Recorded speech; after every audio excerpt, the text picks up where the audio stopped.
Senator Dan Sullivan represents the great state of Alaska, where he serves on Armed Services and Commerce. Welcome, Senator. Thank you for joining us. Where's the line in your judgment between deference and acquiescence? Some of your colleagues promise a fair confirmation process, even a deferential one, while others have indicated they'll vote yes on all nominees, period. So where's the line to you?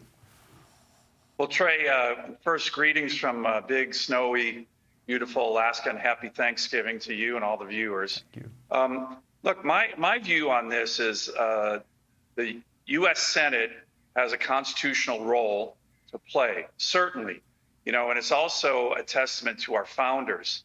The advice and consent process has really served America very well for over 200 years.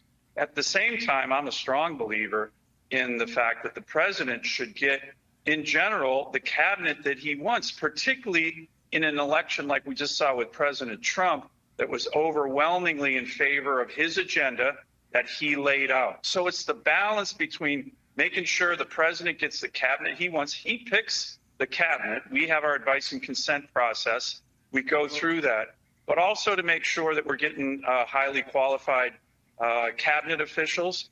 And I think in the case of who President Trump has put forward thus far, I think it's looking very strong in that regard. You put your finger on the seminal phrase, which is fabulously vague, advice and consent. One thinks of advice beforehand, as in asking, should I do this? The president-elect is under no obligation to call senators ahead of time, but sometimes they do to kind of gauge reaction to nominees. Is there ongoing dialogue between the president-elect and the Senate? Oh, I think so. And look, I mean, the Senate gives its advice and consent. As you mentioned, consent is the actual vote, but advice is just that.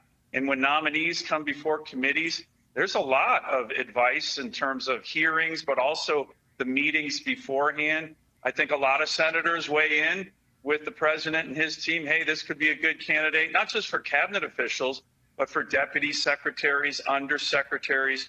So there's a lot of back and forth. And I think that's actually really healthy. As I mentioned, I think the process itself has really helped our country over 200 years. It really, in my view, shows the brilliance of our founders. Yeah, I know the military is near and dear to your heart, Senator. Let's listen to General Milley, and then I want to ask you a question on the other side. Bottom line is breathe deep. America's going to be okay. If all you're going to do is come in with a wrecking ball and just blow things apart, then what you're going to get is rubble. And if that's what you want, that's awesome if you want rubble. But that's not going to defend the United States. So we absolutely have to transform the Pentagon. But it has to be done correctly. When it comes to the military, what is the difference between disruption and reform versus destruction? Or, as the general said, getting rubble rather than reform? What's the key to you? Well, look, I think the Pentagon is in dire need of reform, serious reform, particularly after the 4 years of the Biden-Harris administration. And, in my discussions with Pete Hegseth, one of the things that I really like, and by the way, it's this national security team, not just Pete Hegseth, but Marco Rubio as Secretary of State, Mike Waltz as National Security Advisor. This is a strong trio that the president has put forward. But here's the key thing from my perspective, Trey. We need to get back to the core mission of the Department of Defense. That's lethality, that's winning wars, that's peace through strength. I just retired this year from the Marine Corps. I'd been in for 30 years. So I saw firsthand some of the woke stuff that was happening with regard to the Biden administration.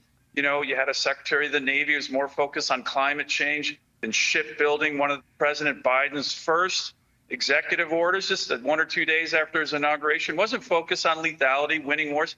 It was focused on transgender surgery for active duty troops.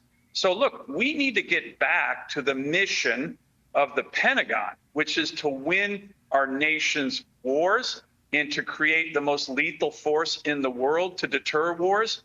And I think Pete Hegseth is very focused on that. And that is a refreshing change, a critical change that the American people want and we need in the Department of Defense.